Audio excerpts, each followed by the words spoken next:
நற்செய்தி வாசகம். அமைதியை ஏற்படுத்த வந்தேன் என்றா நினைக்கிறீர்கள்? இல்லை, பிளவு உண்டாக்கவே வந்தேன். லூக்கா எழுதிய தூய நற்செய்தியிலிருந்து வாசகம். அதிகாரம் 12, இறை திருவசனங்கள் 49 முதல் 53 முடிய. அக்காலத்தில் இயேசு தம் சீடரை நோக்கி கூறியது: மண்ணுலகில் தீ மூட்ட வந்தேன். அது இப்பொழுதே பற்றி எரிந்து கொண்டிருக்க வேண்டும் என்பதே என் விருப்பம். ஆயினும் நான் பெற வேண்டிய ஒரு திருமுழுக்கு உண்டு. அது நிறைவேறுமளவும் நான் மிகவும் மன நெருக்கடிக்குள்ளாகி இருக்கிறேன். மண்ணுலகில் அமைதியை ஏற்படுத்த வந்தேன் என்றா நினைக்கிறீர்கள்?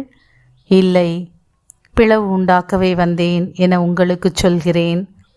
இது முதல் ஒரு வீட்டிலுள்ள 5 இருவருக்கு எதிராக 3 எதிராக 2 பிரிந்திருப்பர்.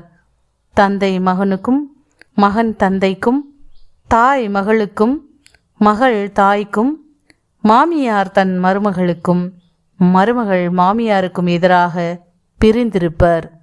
ஆண்டவரின் அருள்வாக்கு. கிறிஸ்துவே உமக்கு புகழ்.